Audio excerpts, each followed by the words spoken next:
All right, here we are. How We're we in it. how we We're doing? in How we it. doing? We're in it. We're in it. Is Welcome, the live stream guys. Yeah, started? sorry for the wait. Uh, What's good? Oh my goodness, I have no this idea what mess. was going on. I'm This I'm mess is so you guys, crazy. I'm not in charge of the setup. I'm just along for the ride. And so I feel like we're dealing with finicky software. I don't know, but I had yeah, to. I had to. Yeah, I had to basically turn everything off and turn it back on. Like, look, just because I streamed on my own last week, you don't got to give me a hard time once I bring Austin back into the fold. Uh, it's weird. You got, you Yeah. got. I, It's the same thing as unplugging something and plugging it back in, turning something off, turning it back on. Come on, what kind of software is that? And the last thing I'll yeah. complain about is I'm able to start up a stream profile. It only ever saves Doom, even though I make a new profile for every movie every time. It always defaults to Doom. Back almost what, year and a 2 half years ago? ago. Yeah, Yeah, it's crazy. crazy. But Well, anyways, we'll move on. Thanks for on this joining us, note, guys. my name is Austin. hmm My name's Josiah. I think we were only 5 seconds in the pit. That's all I'm gonna say. Look, All right. that And girl we are dropped the the ratchet. Uh-huh. And we are the Super Super Cinema Cinema Brothers. Bros. All right. All right. Hey, How's it Spooky. going, Josiah? I'm doing all right. It's only 15 minutes of being delayed, technical problems. That's all it Yeah. is. All We just right. lost all of our audience in the first 5 minutes. That's all it is. Sheesh. Goodness gracious. All right. Brutal world. Well, Mimis. I'm doing all right. All right. All right. So I can. Okay, we are good to Welcome back go. first. Welcome back, Monsieur Austin. Thank you. Yeah, Uh it was we're yeah. going to as much as you want. The going much. All I could say it. I could say that. All you were just gone, and then you showed up in Yeah. chat. Look, he didn't want to Um see you guys. He didn't want to see yeah. any of you guys. Yeah, so me and Josiah had a falling out, and yeah, it was over a member of his fan club. Inside jokes. In all seriousness, I had a family medical emergency which prevented me from joining the podcast. Although I was there in spirit and in the chat, and so He um, was. He was. I was literally in the ICU with a loved one and watching the stream with you guys, and I was making silly statements. And so I'm glad to be back in the flesh. And yeah, let's get into it. Oh yeah, one last detail that I forgot to add from last week. Uh Joe For Big Bold Beautiful Hisaishi Journey. did the composing for the movie. So, as Austin told me later on, if you felt like it sounded like Kiki's Delivery Service, then you know why. Yeah. And so I jokingly said this movie should be called Body Count Matters, featuring the score from your favorite Ghibli films. Um, and Okay, so I ended up watching the movie just before we get into the review for this evening. I Mm-hmm. ended up watching A Big Bold Beautiful Journey. Overall, I thought it was an interesting film. It's the kind of film that I want made because I want interesting films or films with an interesting premise to be made. Um, I described, without going into a whole detail on it, I described it as a screenplay that reads and films like a really, really good first draft, and I wish they had just gone in and tightened certain things and tweaked certain things to really make it super, super strong. But it feels like a really good first draft of a script or a screenplay. And that's what they went with. And so it has some strengths, it has some weaknesses. But overall, I thought it was an okay movie. It would be totally fine for like a Netflix or whatever. And so that's all I'll say about that. Um, at some point, we might actually want to do a review on Perfect Days, which was a non-Japanese but Japanese film. I say non-Japanese because the director is a European gentleman, but everything about the film is in Japan in Very much Japanese. so. But Yeah. it's a Japanese language film, and so um, yeah, we might end up doing a review on that, even though it came out I think a year ago or so. But I ended up watching it because I had been wanting to watch it, and yeah, I think it's a worthwhile watch. But this evening, we will be reviewing. What are we reviewing this evening, Mr. Josiah? So we're throwing it back to the '90s. F1, also known as Formula One, also known as, I don't know, your daddy's race cars. Maybe that could be a better movie Is title for this film. i- Maybe. is that what you mean by throwing it back to the '90s? Is that what you mean by that? I'm confused. There's a little there's the story connection. The '90s is a big moment for one of the prominent characters. Uh, Okay, yeah. I mean, I F think F1 F1 might have been the most exciting for me back in the '90s when I was a kid first discovering that stuff. But hmm, it's mainly the yeah. story connection. We're gonna spoil it for you right now. There's a story connection to the '90s, guys.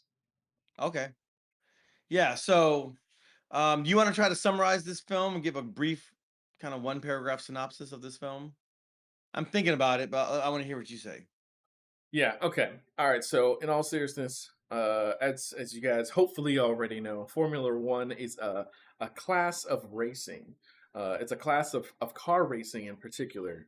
It's supposed to be the creme de la creme, the height of technology, the fastest vehicles possible. The ones that are built for millions of dollars that try to hug the ground as strongly as possible and be as streamlined as possible so that they can go 200 some miles an hour through some old school frou-frou neighborhoods and designed tracks. But so the film is it's a classic story. We got somebody that's gone through the mill, that was in the game of racing, found himself out through some sort of event and has a new opportunity at the beginning of the film to give it another good go. He winds up partnering with a team that is just about to fail in every way, and a young buck who doesn't want to really take any advice from him. Oh yeah, our main character, like I said, he's someone from the '90s who was at the height of the game then, failed somehow, was brought back to this failing team through a the now owner that was a rival at the time.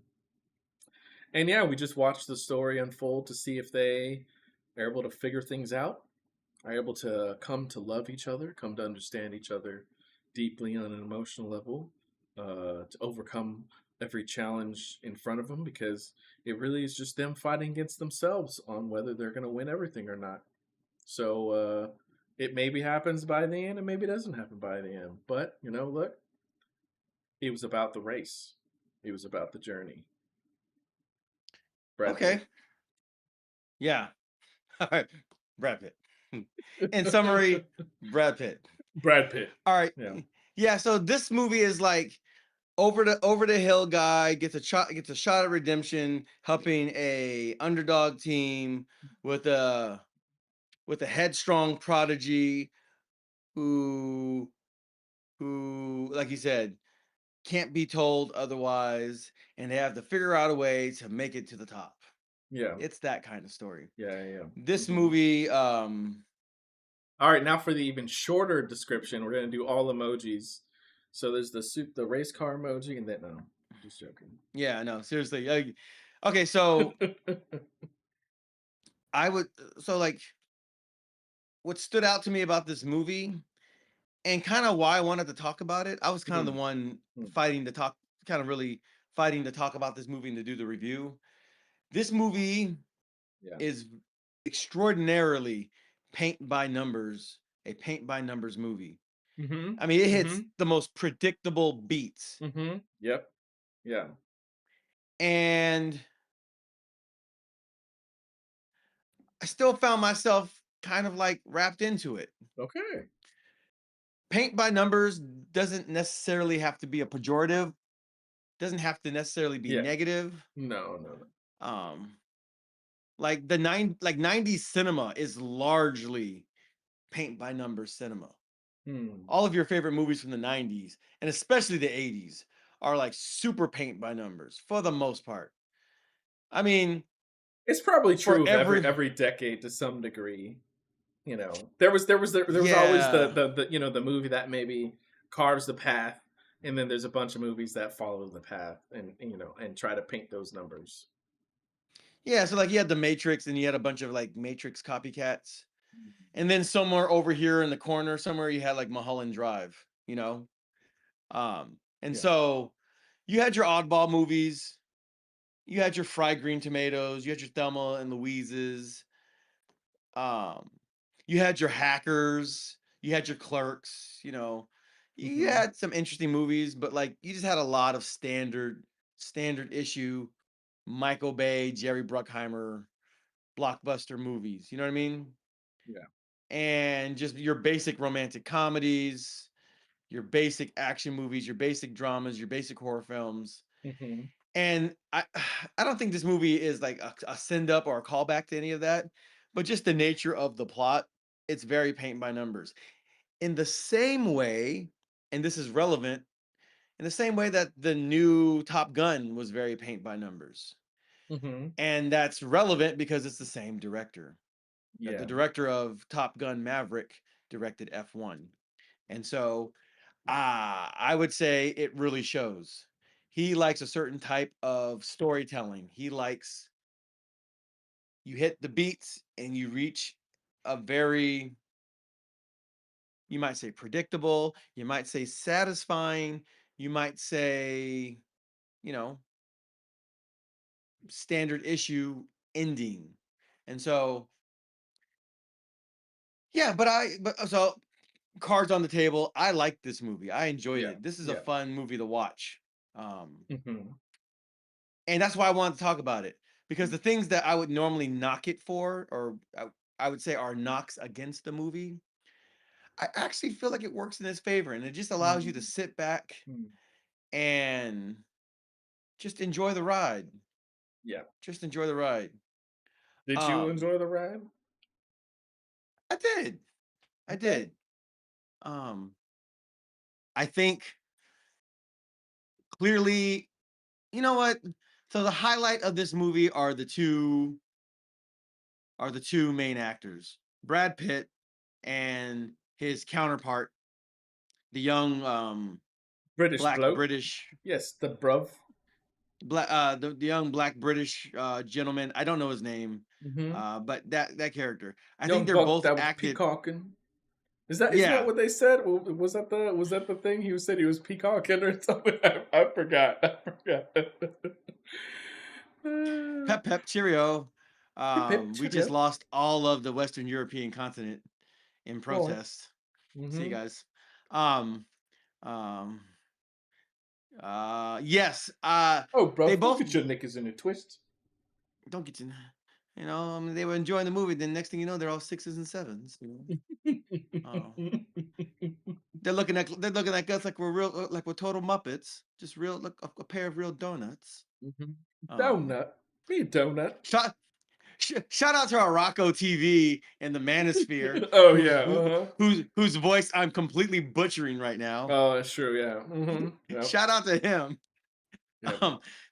Um, this is the Super Cinema Bros Red Man, Pill look, podcast review man of hits some of the F1. funniest memes though. Gotta be honest, he reuses them. Get some She's a help. total muppet. She's a total Hmm. muppet, a real donut. Hmm. It's great. All right, so She belonged to the um streets. yeah. Oh, the future. Yep. Sensational. It's a cold world we're living in. We can do this all night. Yeah, All exactly. right, so Hmm. um yeah, so let's unpack this What a a little bit. donut. Yeah, so let me yeah, while you do that, I'll look up our brother's name. He was JP, JP. So it was like I just remember JP. I mean, look, you got a nickname, it's cool. No, it was like some Joshua Pierce. Joshua Pierce. But Yeah. I So don't that was his character's name. Let me look up his real name. so what I'll say is this. I'm thankful that if they had a British or British Nigerian actor playing a role, then he's playing a role true to himself. In other words, I'm thankful that this guy didn't steal a role from an American actor Oh, and just, cloning an American accent. Um, he's not, Mr. he's not, Damson Idris. yeah. So he's not doing the Idris Elba and he's not doing the John Boyega where they're British actors, but they just take on a black American accent, But you clearly, if know. you're a British black man and you have the name Idris first, last, middle, you might make it in the industry. Yes. Um, bit. Idris Elba. Idris Elba. Have you seen that video?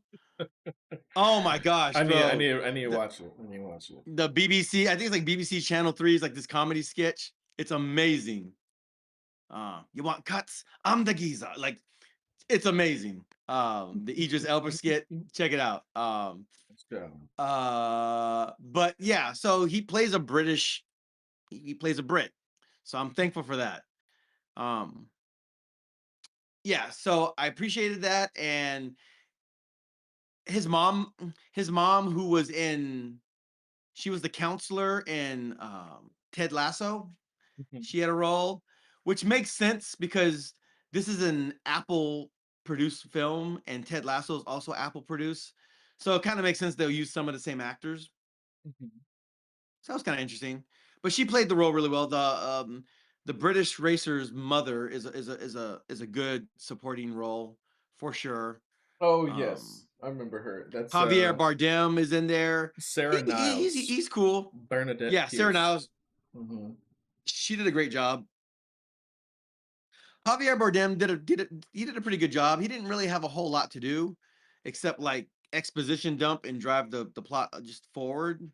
He played a pretty minimal role.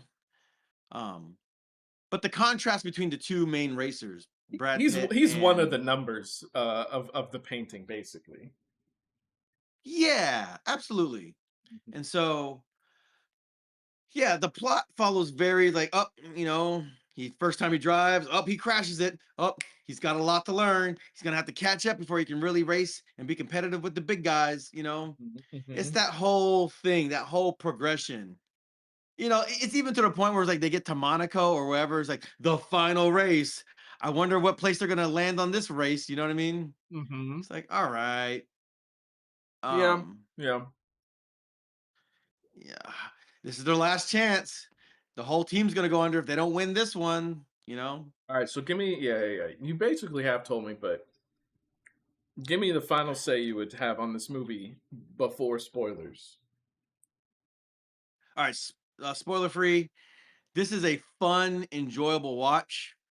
Um, this movie is analogous to how a man should. This movie is analogous to the experience a man should give a woman on a date based on the videos I've heard of women describing how they want to feel on a date. I've Hmm. watched numerous videos of Hmm. women saying to other women, "Man, when I go on a date with a guy, I just want to turn my brain off. I Dang. want him to make all the decisions. I Okay. just want to be I just want to ride the emotional wave and enjoy things and Yeah. Yeah. Yeah. Yeah. right? We are a This Christian movie duo, so we're not going much further than that, guys. Oh no, I just meant like go to dinner, go see the movie, go for a walk, go get some ice cream. There's just like what I Yes. mean by the Yes. is the details and the logistics of the Yeah. date. In other words, don't ask her what she wants to eat. No, just tell her where you're going to eat, Mm. right? Mm. Mm-hmm. Don't ask her what she wants to do. Oh, would you like to? No, just tell her. Don't ask her where she wants to go. Tell her where you two are going. Hey, I really like that red dress you Mm-hmm. have. Wear Yeah. that tonight. I'm picking you up at this time. Be ready. Like just boom. Be assertive and be masculine, lead, and boom. But In not this fake. movie, If you want tacos, you pick the tacos. You don't pick escargot. All right. Right. Be authentic, be real, be true to Mm, yourself. Bring her into your world and let her just enjoy the ride. mm, Let her ride that wave, mm, right? In the same way that that's the experience you would want to create for a lady, if you were a gentleman, on the first couple of dates, that's kind of what this movie does. It hits some very predictable beats. Boom, boom, boom, boom, boom, boom, boom, boom, boom, boom. You know, act one, act two, act three, finale. yep. And it just Hmm. kind of it takes you there. I wouldn't even say it takes you there in like style, like there's some like specific style to the movie Hmm. per se. Hmm. Yeah. No, Yeah. it's just very straightforward. It's not trying to be like the director's not trying to be an artiste. He's not trying to make an artistic statement per se. He's just trying to make a solid movie that you can sit back and enjoy. This is a great popcorn movie. And I appreciate that. I appreciate the absolute lack of pretense, how not pretentious this movie is. Mm. Um, it gets you in and it gets you out, and yeah, you feel good about it. Um, It and is a bit so long, so it's not as simple as get you in, get you out. it's not a 90-minute movie in that regard. No, it's It's a like what? what? It's like 2.5 hours or 2 hours and 40 It's like minutes or I think it's something. like 2 hours 43 minutes. But you know Mm-hmm. what? It is a little bit long, Mm. but I feel like it doesn't necessarily feel its length. It feels Okay. like a solid two Okay. hour, maybe 2 hour 15-minute movie. Yeah. And so, Cool. yeah. Now, before Okay, I so get that's to the what I'm gonna broad say, overview. for Yeah. me, Genobi 21 says, I caught the Resident Alien nod. Lol. Yes, so I've been watching Resident Alien a good amount recently, and there is a moment in which characters are told you need to take control, you need to be the man, you need to make all the decisions. And so a husband, the mayor character, takes his wife out on a date and then is completely different than before, is choosing everything for her, what she wants, what he wants, and specifically choosing escargot instead of going to a nice taco joint like he would want to, even though he don't like escargot, because he's putting on a little more than he should. That's not what Austin's referring to. That's not what he's referring. So But yes, so that nod thanks for was what catching you that. that nod was what is based on what you said, right? What I said, yes. Okay, because I have no idea what you guys are talking about. I'm so lost right now. Brother, Um, you telling me you haven't I, seen episode 7 of season 1 of Resident Alien? Like, what is going on? Like, why? What? I'm feeling Do you nervous right not now. I'm like probably gonna Alan start Tudyk? Like, is he not one of the greatest actors of our time? Like, goodness gracious. like I'm kind of shaking right now. I'm probably gonna start crying. Like, can we change the subject, please? No. We'll Um, switch. We'll switch. Yeah. no, but yeah, I don't know anything about Resident Alien, but I'll take your word for it. Um, but yeah, Fun man. show. Fun show. Alan Tudyk. We've been watching him forever. I mean, small detour since we're here. Uh, I found out from an interview that he had that he and Will Smith were both in AI. iRobot, I mean, iRobot. Will Smith is obviously the face actor. Alan Tudyk plays was Sonny the robot character. The robot. Apparently, No, in no, in in no. uh previews and Nope. like screenings before the movie Mm. fully released, everybody loved Sonny way more than Will Smith, to the degree that they shamefully more or less took Alan Tudyk's name away from anything and everything so that Will Smith would get all the attention. Shame, Interesting. shame, shame on you guys. Shame on you guys. Whatever company you were, Okay. Universe, I don't remember which one. It's fine. Anyways, Alan Yeah, Tudyk, yeah. your favorite quirky robot alien character in everything. Yeah. Anyways, Okay, interesting. So, your kind of broad overview of your take on the movie. What do you think? yeah, I'd wholly agree. Um, man, it's something as we do all these reviews, and as I've we've talked about stories in general. They're all based on a structure. It's just it depends on how good you are at establishing that structure, building on top of that structure. Talking about like a hero of a thousand faces, 3 act structure. You know, this builds off of the like the structure of sports. So a sports movie, someone trying to make it, someone that failed out trying to make it, and all that stuff. And a lot of them follow the exact same thing as we were saying, but it really is made or broken on like how, if the dialogue is any good, if the actors are any fun to watch, if we believe them as the characters, if the cinematography and editing keeps things interesting for us, if the action is, engaging. And I think this movie is engaging enough in all of the areas. I've seen it twice now. In my first watch, I was not digging the movie. It's kind of actually the same for both. I was not fully digging the movie for like half of it, more or less. It was like, okay, follow the beats, introduce us to Brad Pitt, the other characters. All right, he's great, but he's not super great. He's not doing what he wants. All right, introduce Javier Bardem's character. I'm gonna entice you on this new journey you should take.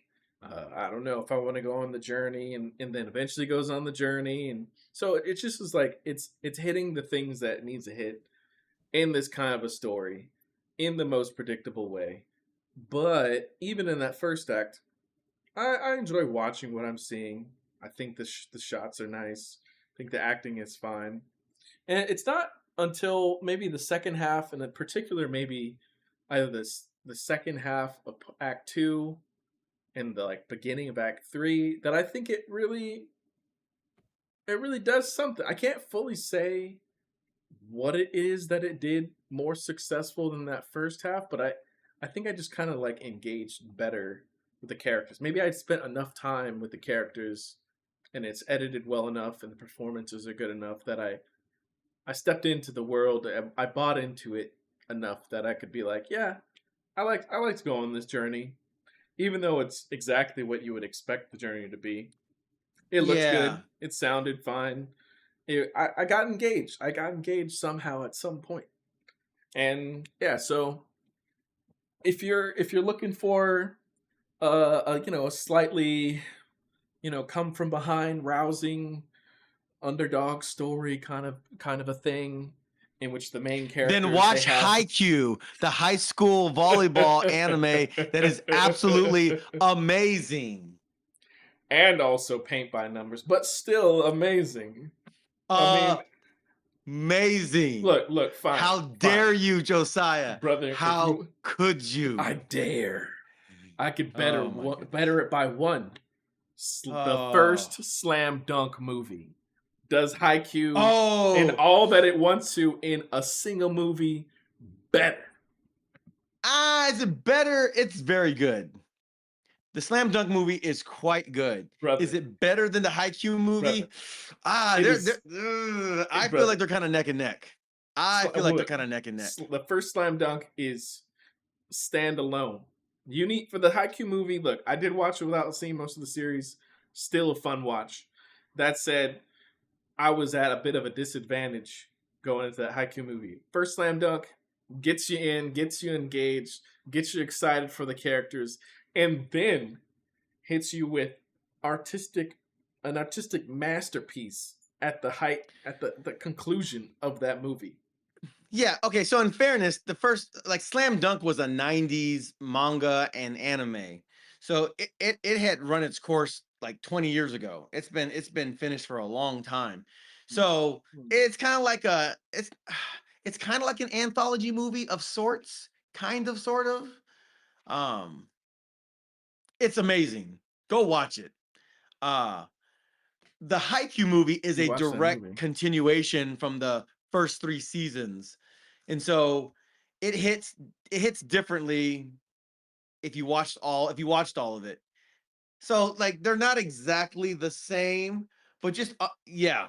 Yeah, go cop that. Go get that. You need that in your life. Watch It is that. Watch it that. is quite good.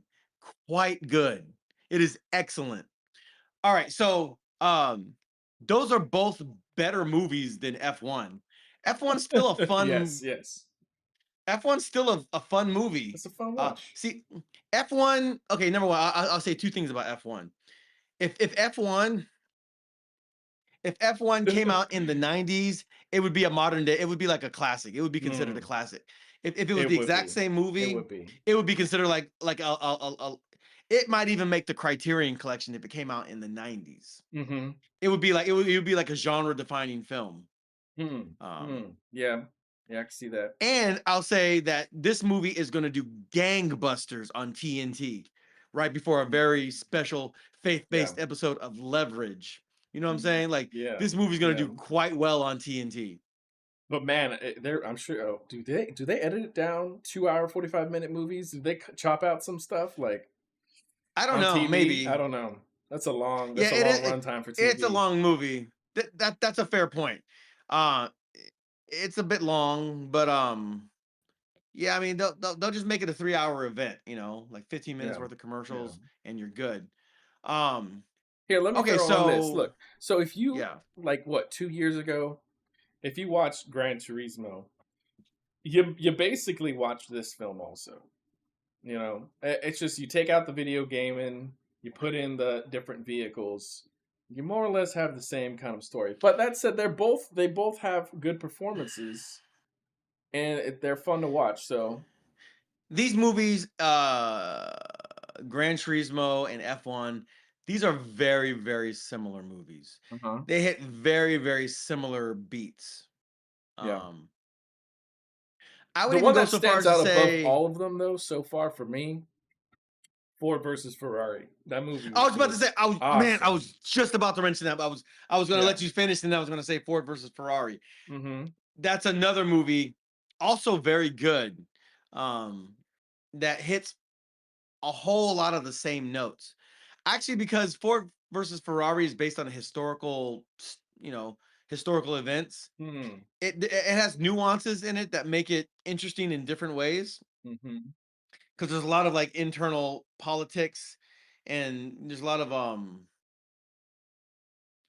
back and forth going on, Mm-hmm. based on the story.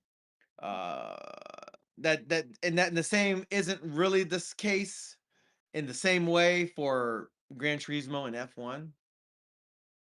But these are No, and, all and some of solid and some of movies. that, comes from like you're saying, it's not based off true stories. Right. So you miss some of that, like that real life that would be injected into a story that makes it better, based on Right. it actually having happened. Right. But these are all solid racing movies. They're all solid. They're all like I would recommend any one of them. Um, and so yeah, so going back to F1, Hmm. okay, so let's talk about what we do we want to do what we liked first specifically, or do we want to talk about what we didn't like? Sure. I kind of feel like we should talk about what we liked first. I feel like, Yeah, let's do it. yeah. Okay, so I'll let you start because I have my thoughts. And I think I like this movie more than you did. So like let me hear what you have to say. By and large, okay. I did wind up enjoying the cinematography. I saw a tiny bit of the behind the scenes, and I think it's cool that they were able to incorporate the cameras into the actual like fuselage or whatever you call it for the livery or whatever you call it for the vehicles, so they Yeah. can capture some better shots. And this second time when I watched it, I could that stood out to me more. Like there were a lot of shots where we'd be looking forward and then the camera would do like a 180 real fast to the main character or the character that's in the cockpit. And that was only possible because they built the cameras into the vehicles, which I think was cool for them to do. This The is literally drones the same also are thing. amazing. Yeah. This is literally the same thing that happened with Top Gun Maverick, where they had the Sony Venice cameras in Yeah. the cockpit and moving. Hmm. It's like this director, he has a formula and he does not deviate. Yeah. But you're absolutely correct. Like that was definitely like, oh snap! Like it brought a level of engagement to the racing scenes in particular. Hmm. But yeah, I'm sorry. Go ahead. Go ahead. Yeah. It's the things that I like the most about it. I believed each actor in their role overall, and I wound up getting into it. Like when the main character is kind of being arrogant, and gets called out for it. Like I went along the ride with those kind of like emotional beats. It's maybe I didn't buy it, to be fair, as much the second time around, and I'll get into that with the things that I dislike, whatever. But yeah, I thought the performances were cool. Actually, you know what? My favorite thing also isn't necessarily like the greatest thing ever, but I thought the music each time did its job in like getting the tension rising and building for me throughout the races. And I thought it hit. I'm not the biggest fan of pop music, James Gunn effect, just throwing pop music in there. But was it appropriate? I think more or less it was appropriate. When you listen to the lyrics, it would fit more, what was happening in the story. So even though it's not my favorite thing, I'll give them that. I think it works for most audiences. But yeah, music during the racing scenes, I think, really helped to build the tension. And I felt like if you just remove the music, you'd have surprisingly a much more boring experience, which is part of the reason why a lot of people say for them F1 is the least interesting of all the racing, but the music went a long way for that for me. Mm, It's I still am impressed by the vehicles. It's not a technical film. Like it's cool going behind the scenes a little bit and seeing how the cars could be designed further to try to get a second each lap or whatever it was.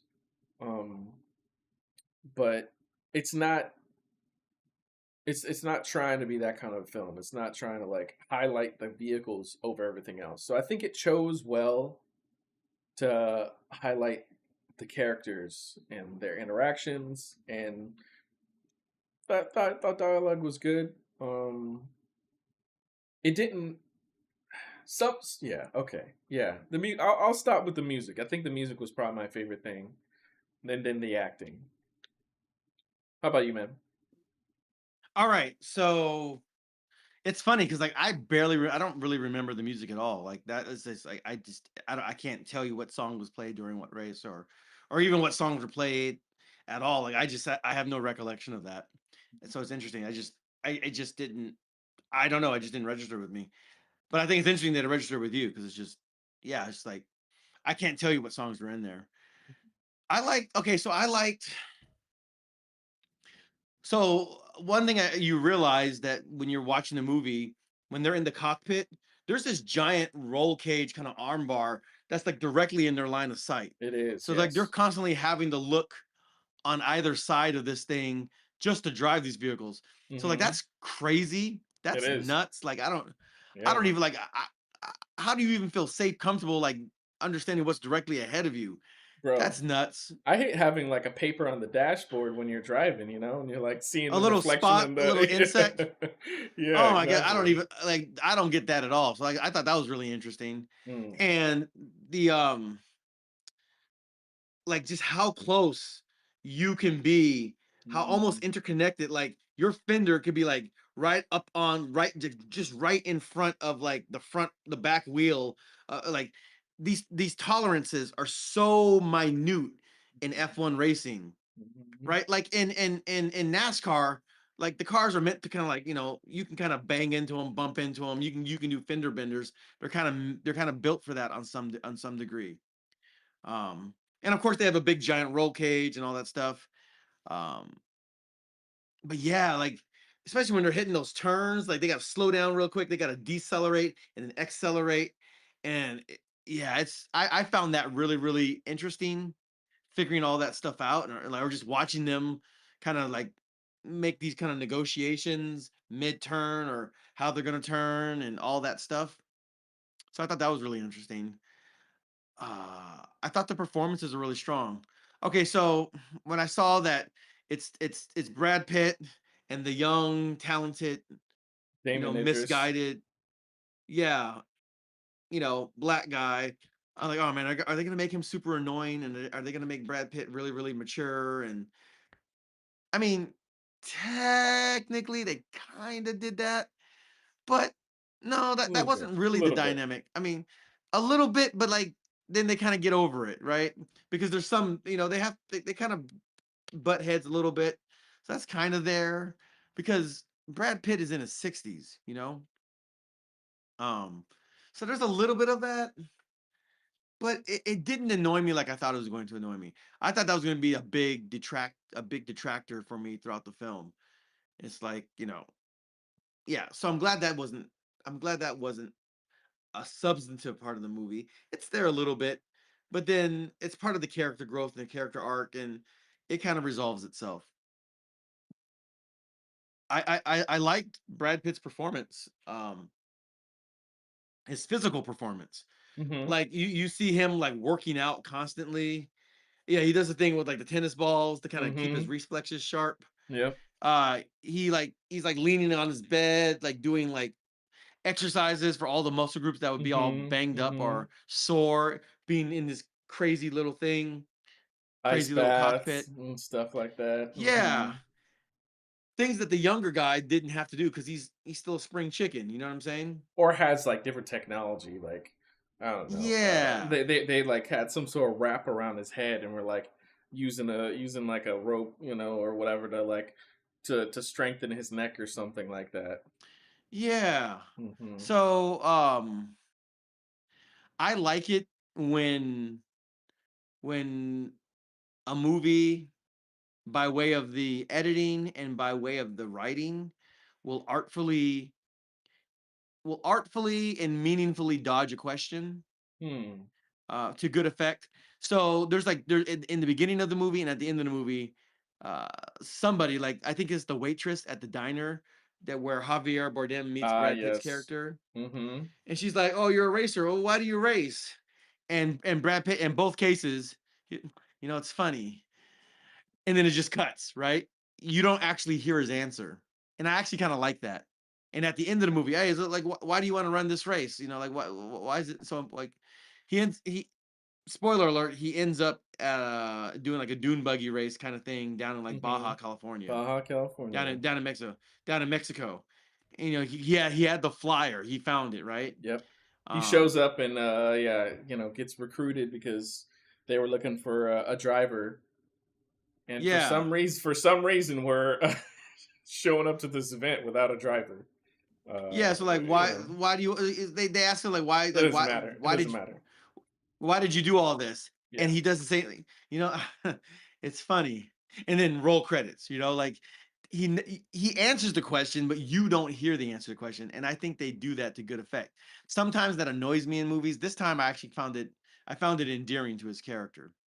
Um, he's That's like, true. I'm gonna interject for a second here. When he's talking with Condon's character, the love interest, and we are in full spoiler section now, guys. Look, I think we already say, if we didn't say it already, full yeah, spoiler section. spoiler alert. Kate McKenna is the character. Brad Pitt, Sunny Hayes. Yeah. Um, he basically said, so he said uh why he like looked into why he was doing what he was doing. He had his big old accident, stopped racing, dropped F1, didn't try to get back into it and all that stuff. And he told her, "Oh, I found that I fell out of love for racing itself. Like, why was I doing it? I found that I'm doing it to be racing. Like, I'm living to race.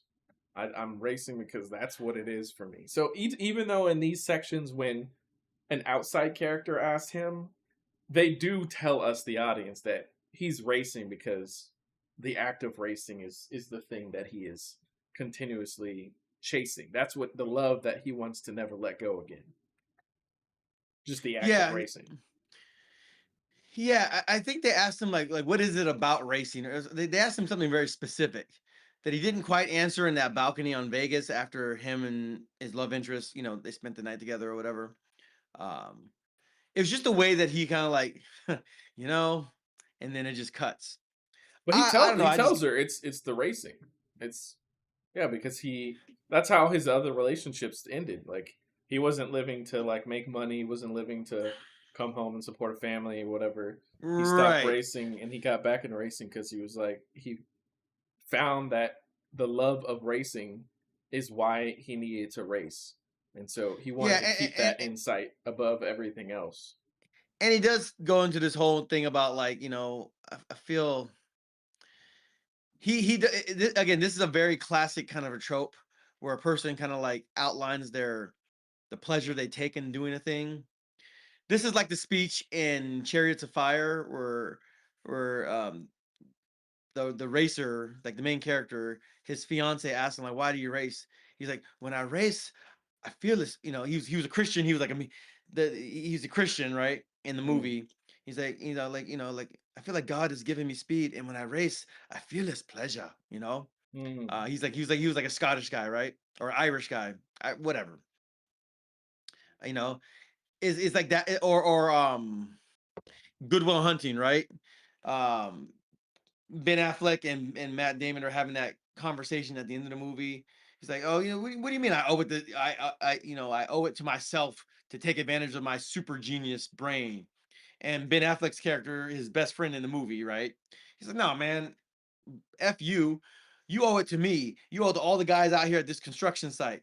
Because tomorrow I'm gonna wake up, I'm gonna be 50, and that's fine. But you're sitting on a winning lottery ticket, you know?" And then it's like Will Hunting's like, "Oh, you don't know that." He's like, "Well, I know this.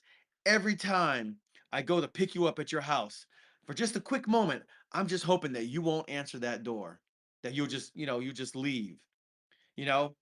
And this is a very time-tested kind of trope in mm-hmm. movies. Yeah. They just kind of like this scenario that's this prophecy that's going to be fulfilled in the movie.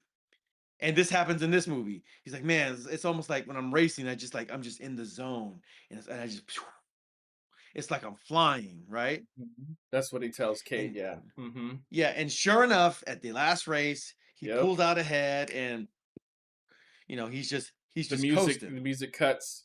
There isn't any Yeah, audio. You're just it's like, just it's just just yeah, like point of view cam. yeah. As he's going through the track, which is effective. I think it did it well. I think it's a cool moment. This is kind of like the end of Speed Racer scene, where Speed Racer, like his car stars out, and then he finally like gets it in gear at the final race of the Wachowski Speed Racer movie. Hmm. Super underrated movie, like super, super, super. Hmm. Um, it's bad in some ways, but in the parts that is good, it's spectacular. The racing, bro, that's another racing movie that I recommend. Yeah. But like, Uh-huh. it's just he's just in the zone, just and so it's predictable, right? It's foreshadowed very, very clearly, but it's still satisfying when it happens, right? There's a way to execute it satisfyingly. There's a way to build it up predictably, see it Yeah. through, and execute it satisfyingly. Like this stuff works because it works, like that's why people will follow these numbers because it can work well. It may not reach the grand heights that other films would take when they're taking chances and trying to do something new, but it Yeah. still can rise to a certain level, like of excitement. Yeah. So he gives Kate like this kind of long answer. And another trope is like he keeps having the same nightmare of that race. And he keeps waking up in a cold sweat, like that whole thing. Very common. Like these are all super common movie tropes, right? Yeah. But again, like in the beginning and the end, like they kind of ask like a question, and I feel like he gives like this super long-winded answer on the balcony in Vegas with Kate after they spend their night together.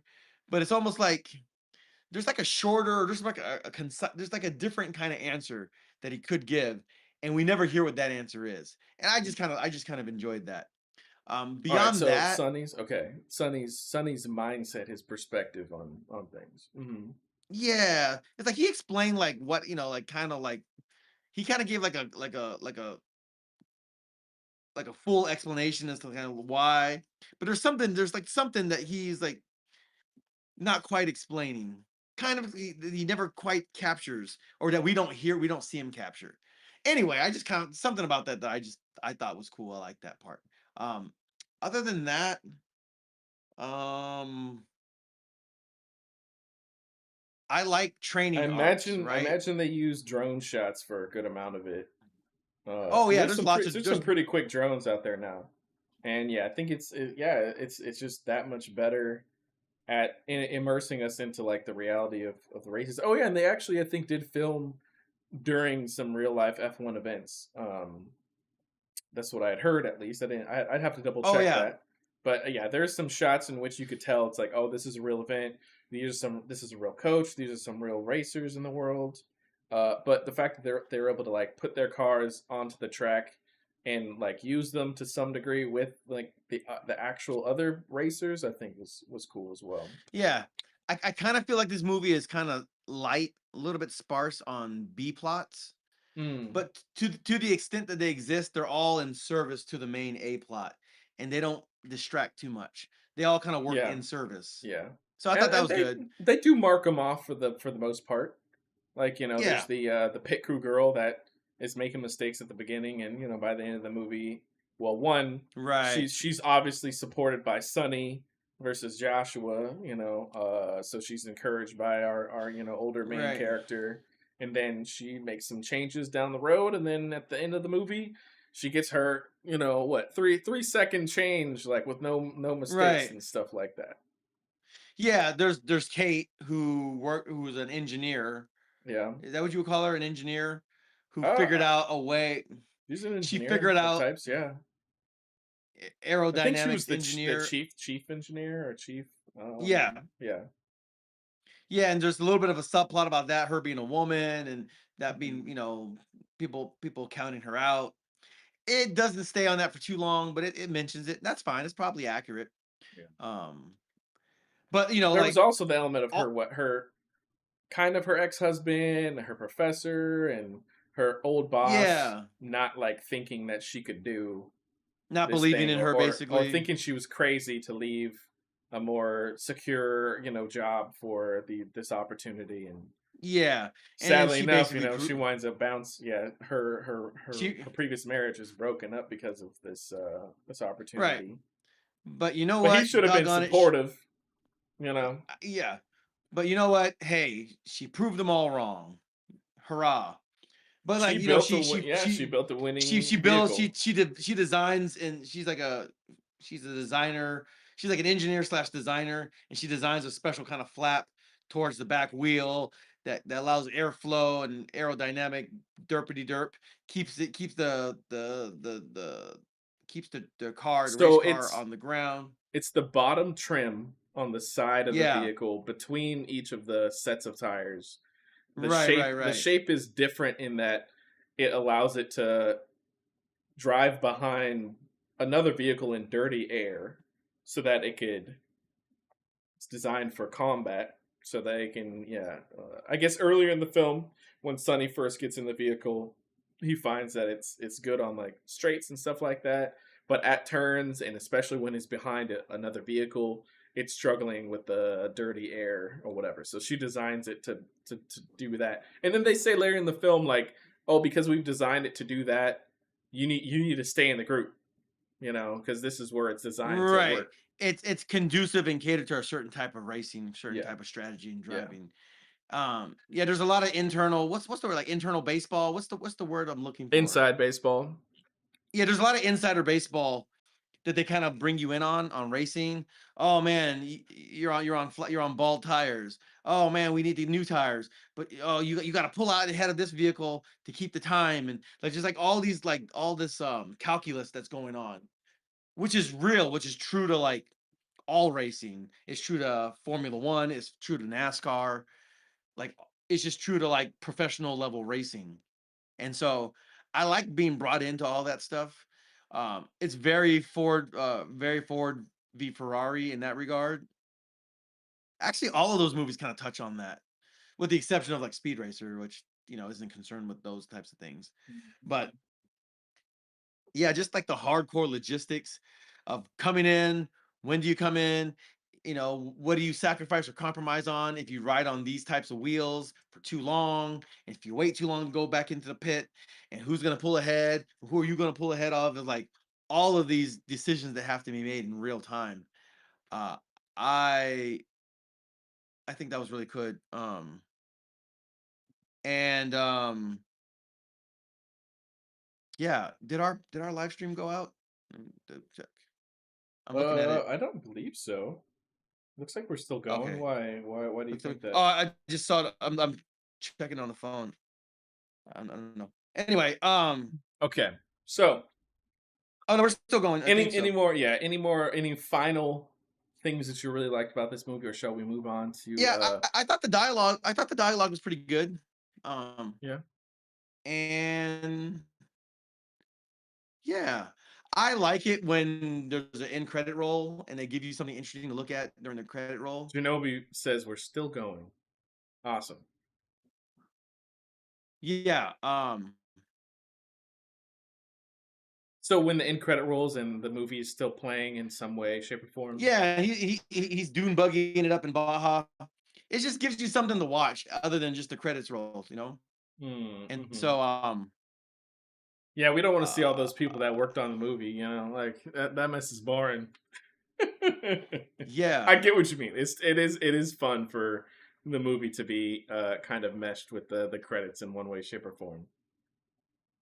Yeah, I like that. I like it when they do it in anime. I like it. I just like when they do that. I think that's cool. Um so yeah, that kind of encompasses what I liked about it, you know. Yeah. Yeah. So All right. mm, Well, open it that's up the, for us, I think that's pretty much it. and Yeah. the things that maybe you're a little bit critical of, or didn't like about the film, um, or what could have been better. What things could have been better for you in this movie? Hmm.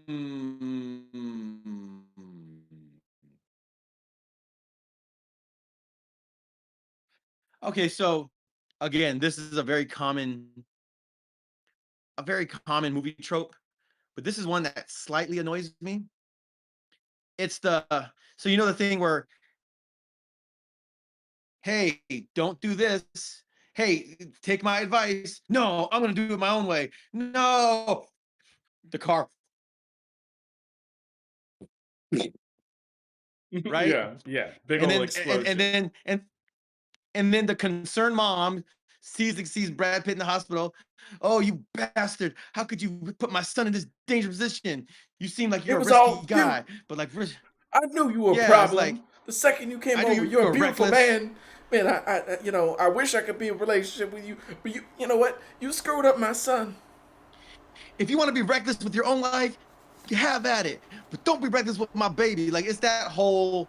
Yeah. But Hmm. and then like he doesn't defend himself. He's like, I mean, I did tell him not to do that, and he didn't follow my advice, and that's why he crashed. We probably would have won that Oh race if he had man, listened I to me. know, I know, I And the know. fact that he just kind of like sits there and takes it He's like, I guess because I deserve this right now. I deserve it. which is which might be the right thing to do because she wouldn't be receptive to that anyway in that moment, and she's just emoting.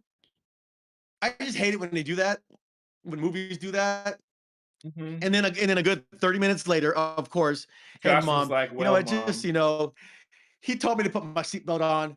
I didn't, and that's why I flew out of the Uh-huh. buggy. Yep.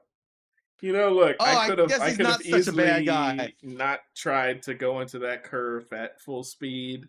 That was kind of on In the me rain, in the rain. in the rain. Um, and Um, then I there ran was an it back ant. last week in the VR, and I'm like, oh shoot, I made the wrong mistake over and over. Like, oh, You you know what this reminds me of? what? There's an episode of The Simpsons where Bart is going downhill on his skateboard, and an ant is carrying like a morsel of food. Bart hits the morsel and just goes flying. Yeah, yeah. That's exactly what that scene reminded me of. Nice, It's like, nice. I mean, he could have told his mom in the hospital bed, "Hey, mom, like Yes, this isn't really his yes. fault. Yep. You might owe him an apology. He told me not to do that. I didn't listen to him. I'm in this hospital because I was boneheaded and I didn't listen. I was stiff necked and obstinate. You know what I'm Yep. saying? Yep.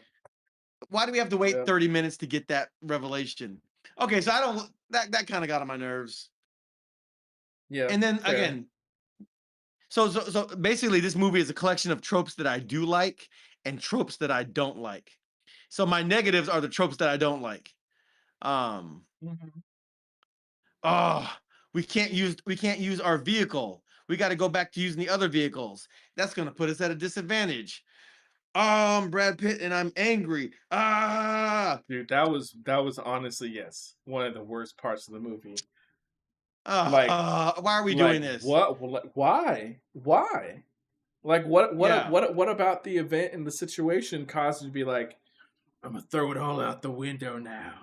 I'm gonna turn off everything. yeah. Ah! And then I everyone's thought the like, "Oh whole my point of the god, movie he's was that he, driving angry." Oh no, he shouldn't be driving angry. Uh-oh. yeah, yeah, yeah. Yeah. When a driver drives angry, he abandons all love of the road, and only sorrow follow. It's like one of those, like, kind of like this, like one of those cheesy lines that just make me Yeah. cringe, Yeah. you know? Yeah, it's And like, bro, so, you went this whole movie so far being like, you gotta deal with what you've been given, more or less. You gotta put all your heart into it every time, every moment. You know, we're all gonna yeah. fight for it. And then it's like, but the one piece we can't use. Gosh dang it, Bobby. Like, what? Your character was not the one to do that. Like, what are you talking about? Like, why is your character doing that? Yeah, Yeah. exactly. So, Real quick. Genobi says during Joshua's crash, after he swoops off the wet ground and flies up into the air. They say, I thought the piece that flew off the car during that accident was JP flying out the window. Oh oh man, my gosh. that been so sad. Yeah. That been And so that's like sad. almost beat for beat the exact same thing that happened in Gran Turismo. Like almost Yeah, scene for scene in that yeah, scene. yeah, yeah. So, Mhm. and then of course, oh, the guy, And, the and it shady wasn't business even that guy. bad of an accident by the end of it. It's like, oh, he burnt his hands a little bit. He can't drive for a couple weeks. Like what? Like serious?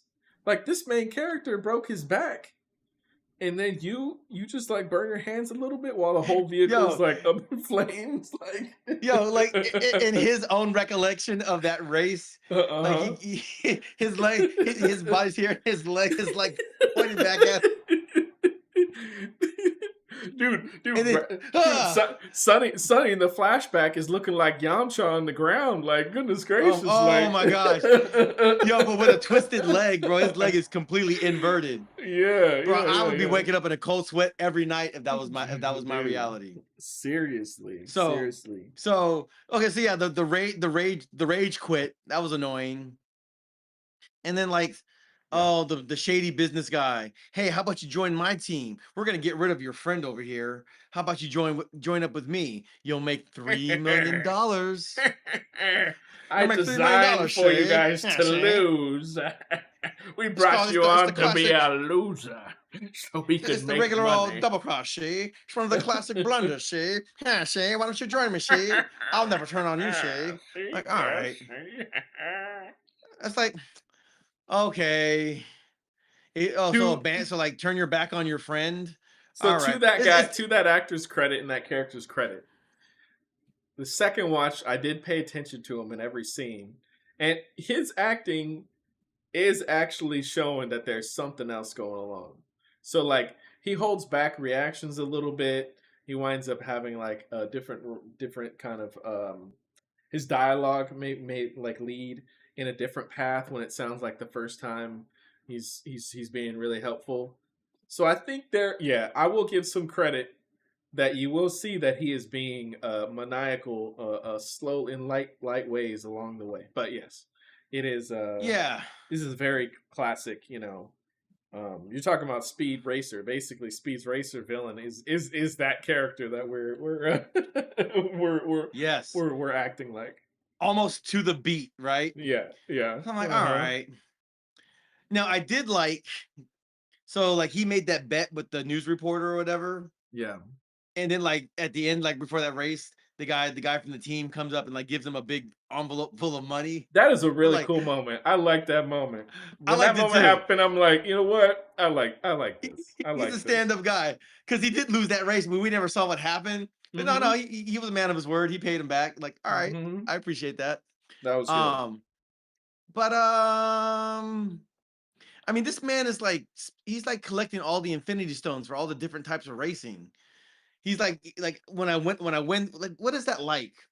What movie is like where a guy like he completes he like masters everything and then he moves on to the next thing. Masters everything and moves on. You know, like I've got like, Hmm. I bowled 300s. I don't need the bowl anymore because I've already bowled a 300. So now I'm going to play basketball.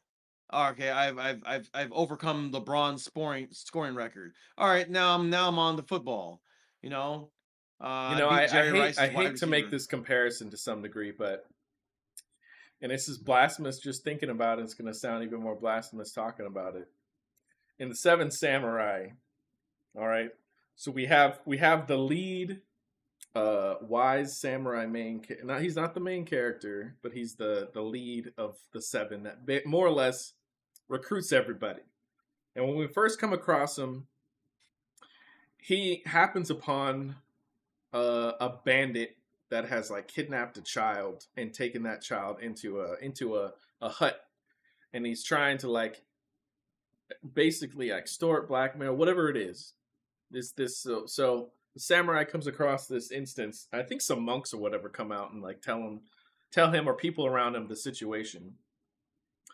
He's a wandering samurai. He has nothing to do with the scenario. He winds up shaving his head and taking the monk outfit, goes in, rescues that kid, killing that bandit, and basically just leaves. So, and even by the end of the movie, spoilers, it's a 60-year-old movie, but spoilers anyways. 70 years old, something like 70 years old movie. Anyways, saves the day.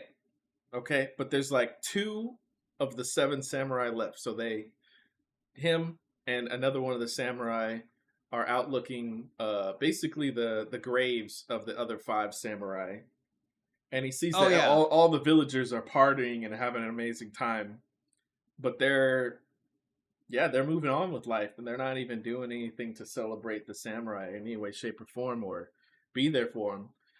And so, they kind of witness that, have kind of a bit of a somber moment, but then just continue on. So it kind of reminds me of that. It's like the and there's a hint of this having this in different ways has happened a while back. Like people will ask like, "Oh, are you Amazing Samurai?" And he'll kind of like downplay it, but he's clearly like the most talented like samurai, if not like of the time or whatever. But he's so humble that he's just stepping into every scenario, helping out, achieving what needs to be achieved, saving the day, achieving the goal or whatever, and then just moving on to the next thing. But he's different in that this guy is obviously chasing all the goals, but it's similar in that they're both like somehow miraculously the most competent in their craft, and they go from one thing to another. Yeah, this kind of reminds me of a few things. Like it's like what am I thinking of? It's like it's almost like Quantum Leap where like he resolves the story in this part of reality and he moves on to the next thing. Or it's like That's fair because he could stop leaping. I think he chooses to keep leaping.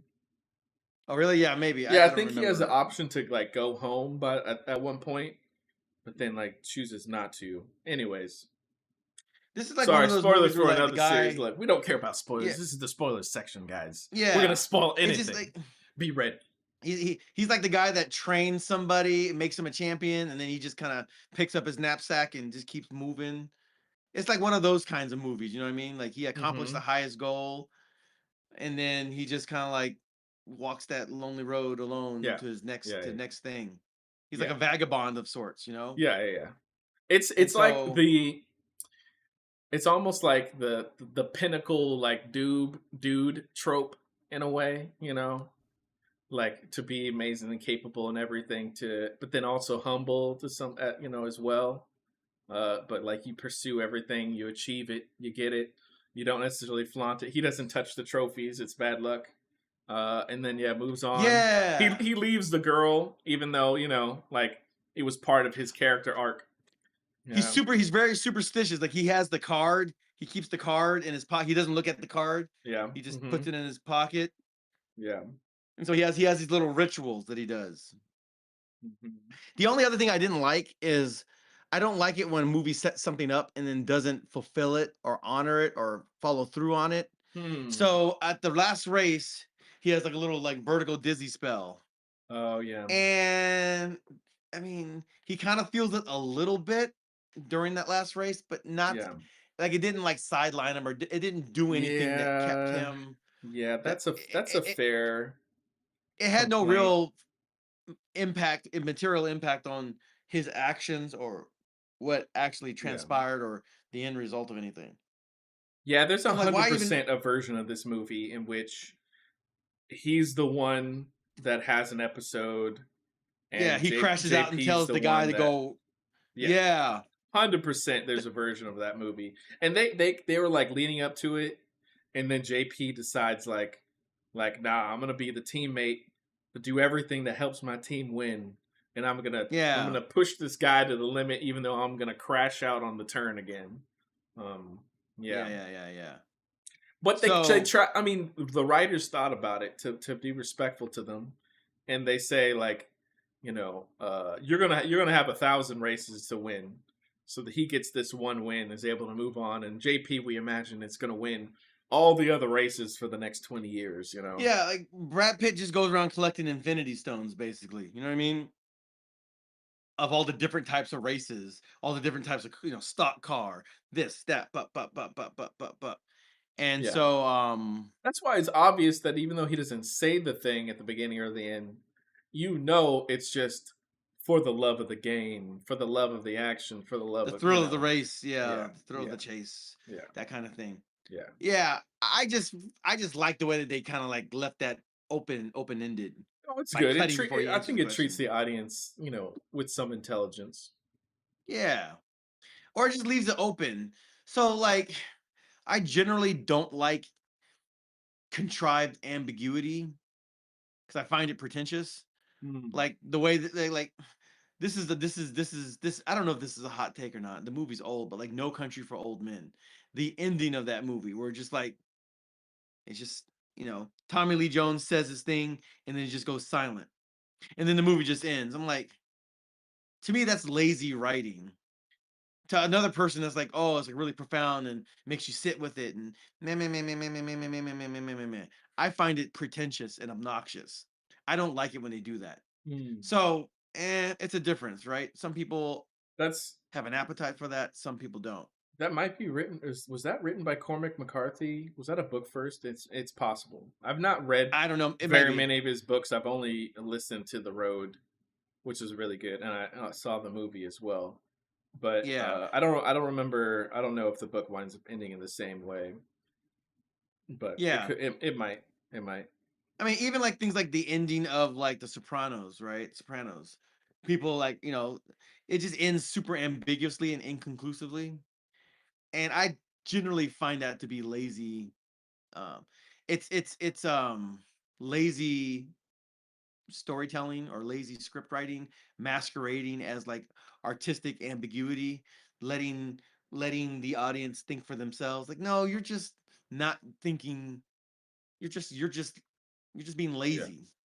So You that is couldn't a figure out a series I good need to get ending. back to watch. Yeah, you couldn't Um, stick the landing, and so hmm. you're putting that burden onto the moviegoer, the viewer. I'm like, I think that sucks. I don't like that. Yeah, yeah. Sometimes, I mean, yeah, writing obviously is not easy. It's like you get in trouble if you do, you get in trouble if you don't. With The Right. Sopranos, I've not seen the series, so I don't know like how that would feel just to have it in that way. Some people might be. I think okay. I do have the thought of I don't want things to be over explained. Like we've talked about Solo before and Star Wars, and you know the Solo movie was terrible for a number of reasons, but one being that they fit all the interesting backstory elements into like one specific adventure, and it wasn't done all that well. Um, we've talked at length before at things I think can when they remain in the audience's imagination can be way more interesting than not. So maybe the Soprano writers were like, we want this to remain in the audience's imagination. They've gone on this journey. How they have experienced the show will inform what they think happens once we roll credits. Uh, F1 to some degree, I think winds up doing that as well, which is fine. But yeah, I can agree. Sometimes, yeah, it's underwhelming when it feels like you've been building to see an ending, but then you're in trouble if you do a bad one, like with Game of Thrones. You know, it might be the ending that Martin is going to write by the end of the next two books that will potentially never come out. But it was done in such a shoddy way that they tried. They tried. I'm not going to say they didn't try, but it was overall such a disappointing way that it was executed that people are almost not imagining the series exists anymore, you know, because it was done so poorly. Yeah. Yeah, So yeah, those are my biggest negatives. It was just yeah, like the tropes that I didn't like, okay, and like a notable plot occurrence that never gets yeah, either resolved or it's not even it ends up not being relevant. yeah, It's just it's an insignificant thing that happens, but they never follow through on it. It never there's nothing satisfying in terms of how they resolve it. It hmm just kind of yeah, happens and that's it. yeah. There's a cut of this movie where that scene is just not even there, and the movie goes on, and it's 30 seconds. The runtime is 30 seconds shorter. That's it. Yeah. Yeah, one of the to before we move on, one of the Oh, tropes, one of the oh, wait, things wait, that I wait. think. Oh, go ahead. Hang on one second. What I was my thought was going back to what you said, Yeah, where so if you watch Rocky Balboa, it was the movie that came out before the Creed movies. It was like Rocky. in He was like the like kind mid of coming back. thousands He or was whatever. Yeah, Yeah, it was like 2008 or whatever, and he was yeah, coming back yeah. into boxing. hmm And this is kind of during the Sylvester Stallone kind of renaissance in the early. He started making Rambo movies again, all that stuff, right? So he Expendables. makes Yeah. he makes a Rocky Balboa movie where it's like he's an old man, but he kind of goes back, and it's almost like a prequel to the Creed movies, right? It's in the same universe, same it's in the same world. Yeah. And in that movie, spoiler, like he ends up losing the fight, but he loses in such a like hard fought, respectable way. It's almost like he won. He was fighting a much younger opponent, and nobody really expected him to win because he was decades beyond his prime. So the fact that he just stood his ground and survived that fight means he gets all the respect in the world, right? Mhm. There's a cut of that movie because I think I saw the DVD where the theatrical cut, the final version that we see is that he loses, right? He loses on Mm. points or whatever. But Yeah. there's a cut where he actually wins. Oh, okay. And so in the same way, I think if we get the DVD or the Blu-ray or whatever, there might in fact be a cut of this movie where Joshua Brad finishes Pitt, the race. yeah, he finishes Mm. the race and experiences that flying. And then Sonny kind of enjoys it vicariously through him or whatever, and they still win hmm and all that stuff. hmm That was my thought. Yeah. Yeah. Okay. Okay. So yeah, before leaving the details, so when you were bringing up earlier when he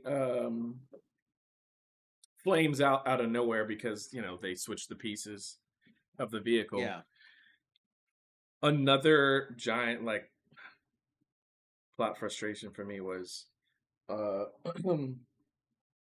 once that happens and then not Sonny's spoken to by Javier's character. Man, I don't know why I keep forgetting. They start with an R, right? Ruben.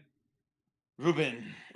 Ruben comes to him in the hospital and is like reading off his injuries, and he's like, "This is from 30 years ago," and basically is like, how did you not tell me? Like, you broke your back. It was repaired in these different ways, like that you could die. And I'm there sitting. I'm like, wait a second, dude. Like, are you serious? So he's injured Uh, in one of the biggest, most obvious like moments in your racing passion, and he's one of your friends, and you're here to tell me that like his injuries and what happened to him and his recovery was like completely hidden from the world or something like that, like you it wasn't in any every newspaper or every article within that scene like possible that like, oh, he survived, oh, he's, you know, his back was broken, oh, you he's got stubbed your 15 toe and screws. you didn't tell me? You didn't think to tell me about that hangnail? Uh-huh. Bro, You could have I'm $100 died. million in the hole. Like, Goodness I mean, gracious. you were part of his racing team. when his leg was all like this. Like, come on, bro. Are How you do you not serious? know this? And then he's gonna be like, That "You're out. You're done. We're not racing again." yeah. And then when he shows up walking down the the pit zone or whatever, when they need another racer again, and he's like, "I'm back. Look, you didn't finish my I didn't finish my contract. I used my money to fly out here and everything." And Ruben's like, "No, you can't do this." And Son is like, "But brother," smile, wink, wink. And then Ruben's like, "Yeah, you're back. You're back. That's fine. You're back. Oh, I can't say no to Welcome you, in. bro. You can't say no. Come Oh, on, get him a helmet, suit man. him up. Let's go. You're the best. You're the best, brother. You're the best." I know, right? You're like, really? You, You're like, really? you. Yeah. Like, why are we doing this? Like, He's like, what? what? This is so stupid. This is so dumb. Yeah, it's so cheesy. Yeah. All right. Uh, So, yeah, yeah. I'll just say one or two things myself that maybe didn't like necessarily. One, look, I'm a sucker for the romance storylines. Like I said, they totally pulled the like, oh dude, like I'm good, brother, like I'm good move by having him be like, hey lady, I know we had this emotional connection, and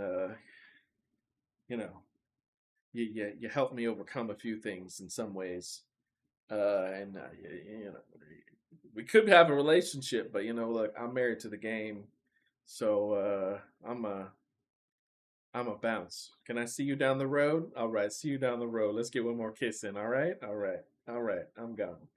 Like, it's super lame. Look, I know some people will be like, but it's realistic. Like, they just had a fling. Like, I know. This just feels like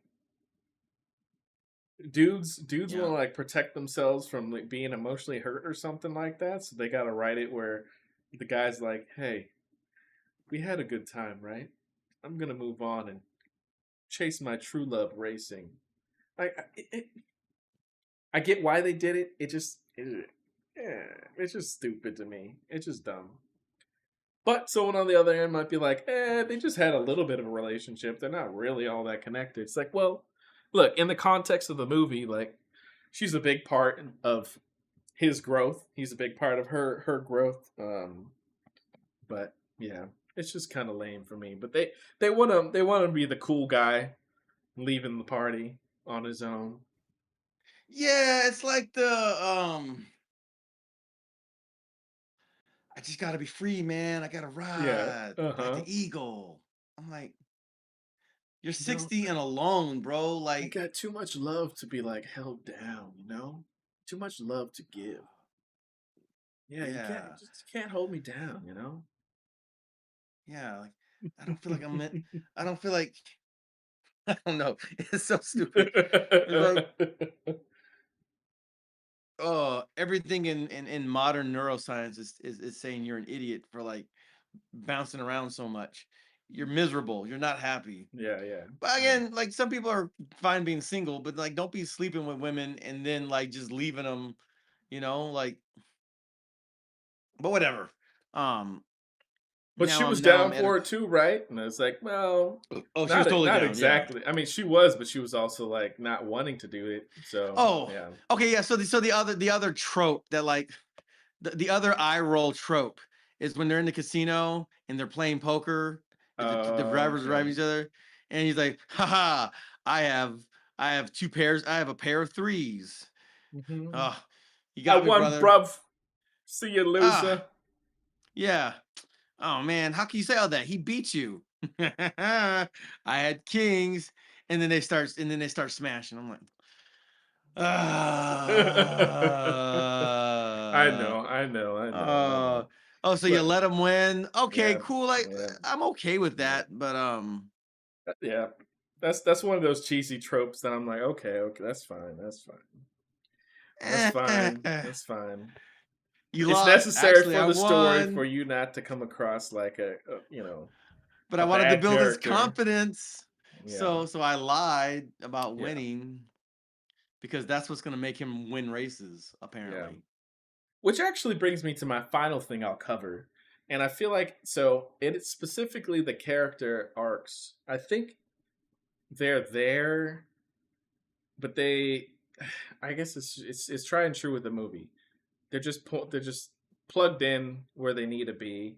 There aren't always like satisfyingly developed to get to the plot points, you know. Like with Joshua, he doesn't seem like a terrible person at the beginning. Yeah, you could tell that he's like he's this young Persnickety. guy. Yeah, yeah. He's full of himself to some degree, but he doesn't seem like beyond anybody else. Like it always seems like they want to tell you, you know, to be competing at these high levels, you got to honestly believe in yourself and, you know, honestly believe you're the best, or keep pursuing the heights, and that you have no ceiling or whatever. And it's like, well, he's just kind of doing that, and he's losing and losing and losing. He recognizes that he's losing. Now he is putting on a character, and I think that is somewhat satisfyingly shed by the end of the movie, where he doesn't want to do like fake press, you know, media kind of stuff or whatever. But I didn't really buy, like, I bought his complaints on this old guy coming in, and his fears of, you know, he's gonna, if he doesn't have this opportunity, doesn't actually win anything, then he's just gonna lose all of his opportunities, and that all the other 26 clubs or whatever are full. I buy that. But by the time he gets to making his decision to like not listen and, you know, drive too fast into the curve, I didn't feel like he was, I felt like he had already somewhat, he was listening to Brad Pitt's character at that point, and they were kind of like strategizing a little bit. It didn't make sense that he made that boneheaded decision, and it didn't feel like his character, like, yeah, after that, he doesn't even own up to it. He like immediately is getting angry at Brad Pitt's character and treating him like terribly again right afterwards. And Yeah. and so that then winds up painting the picture of like, oh, he's not putting responsibility on himself, he's putting responsibility on somebody else. Um but I was like, I didn't feel like that's what he was doing at any point in time. Like, why all of a sudden after his accident, now he's like falsely putting responsibility for his failure onto the other guy. Yeah, that's It kind of didn't really weird. make sense to me. The only other scene that I just like, I thought was dumb, whereas like they just lost, and he gets in an argument with Brad Pitt's character with Sonny, and Mm-hmm. then he sees all the cameras. He's all smiling like, Yeah, yeah, yeah, this is weird. Like, you just lost. There's nothing to be like acted. You came in last place. Like, we like that was weird. Would that happen in real life with a racer? I don't think so. You'd be yeah, too embarrassed to do something that dumb after like crashing out and losing. yeah, You know what I mean? yeah. It felt more like So his manager was more the person that was like pushing him to be fake in front of people or whatever, fake in front of yeah, people. It didn't seem like it was genuinely coming from him, but then he winds up doing that, like smiling and like, "Oh, that was quite a race," and, well, you know, or whatever he yeah. says before he leaves. Yeah, yeah. So the characters themselves don't. I don't know if they're necessarily all that amazing. Um, in like where they start, where they go. If you when you really, Yeah. really like look into it, and even Sonny's character, it's like, all right, he's hurt. He's, you know, he from having washed out. He's kind of like come back to a point where he's pursuing what he wants to pursue, but then is he kind of holding back by not pursuing F1? And then he pursues F1, um, and he shows up and like he's got all the answers all of a sudden. The first race he does in which he crashes this vehicle, like he wins, he beats his attempt, you know, the like, what was it? He needed to beat the one of the lap times of Joshua by like a second or something. Yeah. He beats it by like half a second or whatever. Um or get within a second or something like that. Anyways, he succeeds in that. He immediately finds out that like, oh, there's something wrong with the vehicle. Like he immediately is like, oh, okay, I'm gonna use my intelligence to you know, stall the race so that my tires are hot and all that, you know. So it's like he comes in, and he's got somehow all the right strategies and answers and stuff. Um, like from the get go, and I think part of that is like, yeah, there's a reality of time that the movie has that they need to show that like, oh, this is cool. Like he's making up for kind of being an older guy by using some experience in a way that maybe everyone else doesn't have the ability to.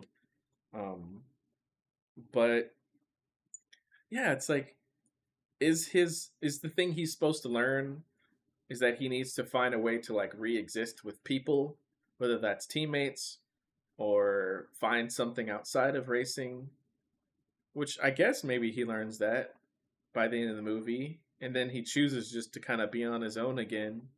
But we're maybe still supposed to believe that like he's not distanced himself from humanity anymore. Now he's able to have relationships, but he chooses to pursue racing still. Like I don't know.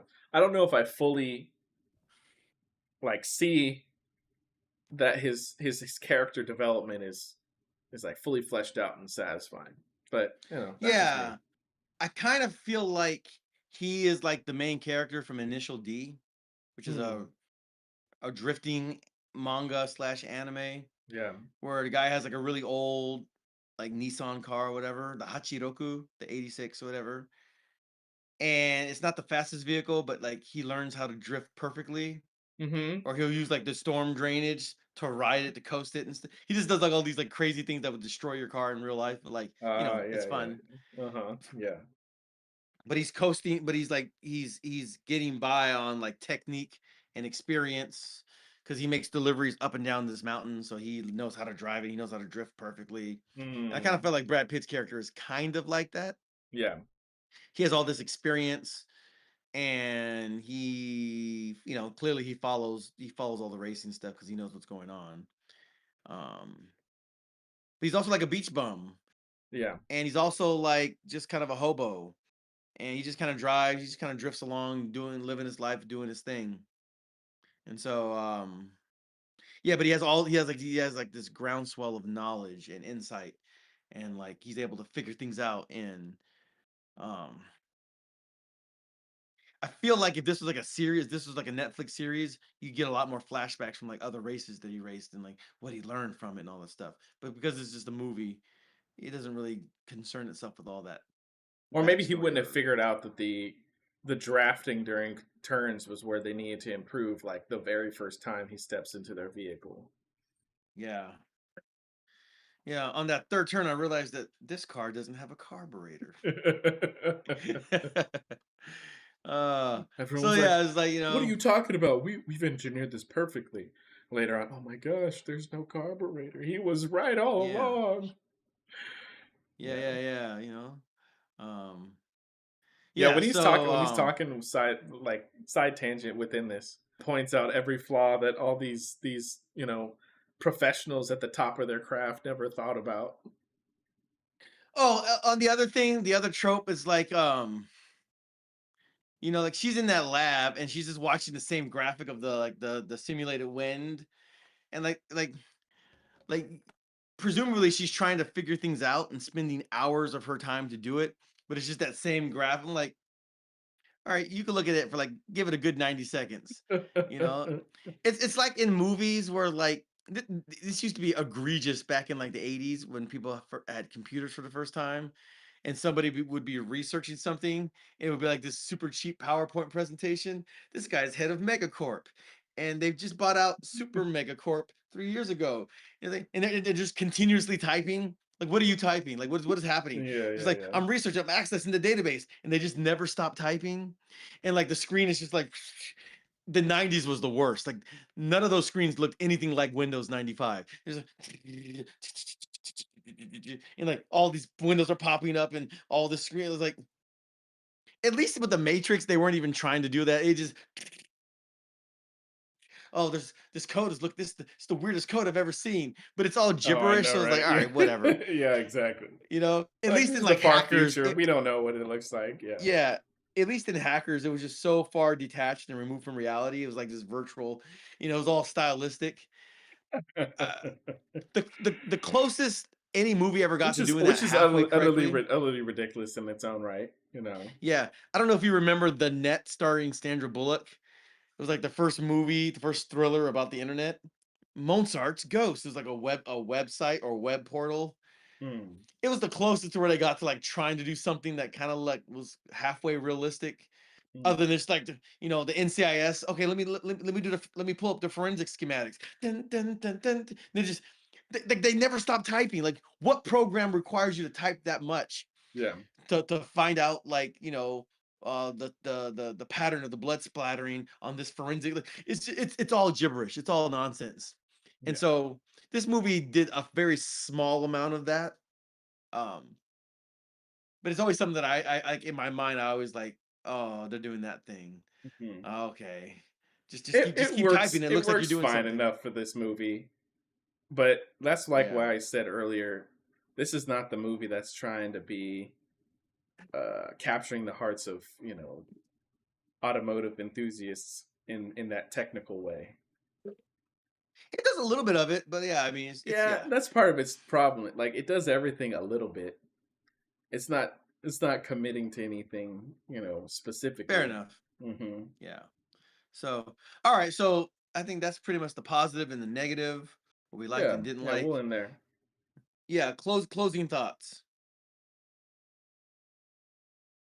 I it was a cool movie to watch. It's a cool movie to watch the Yeah. first time. I enjoyed it more the first time purely for the like experience of not knowing what's going to happen, how things are going to go specifically, and if it was going to 100%. I mean, I could see the things coming, like I said, but still, it was open for them to try things different. But wound up enjoying it both times because acting was good enough. The music kept me. Oh yeah, that's what I was saying earlier. Yeah, the music didn't is not actually stand out. It's almost it almost feels like it's the same score for each racing segment, Yeah. but like it's like I don't know drums and different stuff that like kind of like keep the rhythm, the intensity is kind of like that heartbeat kind of music that keeps things tense. And yeah, I thought it worked. Yeah, look, Okay. like we say with a lot of films, this is like the ultimate. If you look at the trailers, you know what you're gonna get during this film. If that's what you want to watch that. Yeah. This is a fantastic Apple TV movie. Apple. This is an Apple produced film, so like if you're gonna watch it, you gotta watch it on Apple TV. I will This say is a great though, as movie. an Apple TV movie, I don't think it's gonna move subscriptions like that though. I think all the Apple TV Plus stuff is all a loss leader for Apple. I don't think they're making money on any of that stuff. I think it just keeps people in the broader ecosystem. Um, but I think you could enjoy this movie in the theaters. Like you can enjoy it like on IMAX and stuff because it's filmed very. It's like Yeah, it's filmed in such a way that you could enjoy it in a larger format like that. Um, and it's a satisfying watch. Like it's like you end up feeling good at the end of it. It's like, all right, this is cool. I like it. And so yeah, so I would say it's not in the theaters anymore. So it's kind of we reviewed this a bit later. yeah. But yeah, definitely check it out on Apple TV. I think this is a good movie you can just kind of enjoy and sit back and watch. And yeah, it'd be good. And with that, that has been our review of F1. Yeah, let us Thank know you actually for what you thought about the film in yeah, the comments if you so choose to want if to you are share with so us. inclined. If you're so inclined, we would actually like to hear your thoughts on it, and Yes. especially I'm thinking about it during the end of our spoilers sections. Most likely, you guys have watched the movie. I know some of you are fine with hearing spoilers and kind of want to hear overall thoughts, but since most of you were guessing have watched the movie, part of what we're doing with the lives here is so that you can engage with us during it. So if you can't engage with us during the lives, like we're feel free to engage with us in the comments after the live happens. Absolutely. Yes, if you feel so inclined to opine, that would be just fine. It's fine, like wine on a All right. dime. So with that, thank you for joining us for another episode of the Super Cinema Bros. Please like, subscribe, and hit that notification bell so that you can be notified for all of our latest and upcoming live streams. Yes, and before we jump, Genobi is live here with us saying they loved it and they don't really care about race movies. Glad to Oh, hear very that you nice. had a good job, had a good time watching the film. Yeah, We think that's possible. yeah, I think so. I had fun with this movie and kept my attention. So yeah, I definitely recommend it. This is a good rainy day movie. This is like a fantastic stay at home rainy day Saturday afternoon. The afternoon, order some Mhm. food and just chill with the loved one. Oh yeah, this is that movie for sure. So yeah, we hope you guys enjoy it. As Josiah said, please make your feelings and your thoughts and your emotions known in the comments. And we will catch you next Monday, Lord willing. I'm not sure exactly what we're going to review, but it'll be a surprise for all of us. And Yeah, I so, think we're gonna throw it up probably, hopefully by the end of the week. What we're gonna check out. Oh, looks like my phone is dead. I'll be checking out one battle at a time tomorrow. I think I was hoping to oh, you know check that what? out for this past weekend, but I'll be watching it tomorrow. But I think I this weekend, I forgot there might be. Oh, next we'll be talking about that film. And until then, God bless you and have a wonderful week. God bless And you we will catch guys. y'all in the next one. Catch y'all on the flip.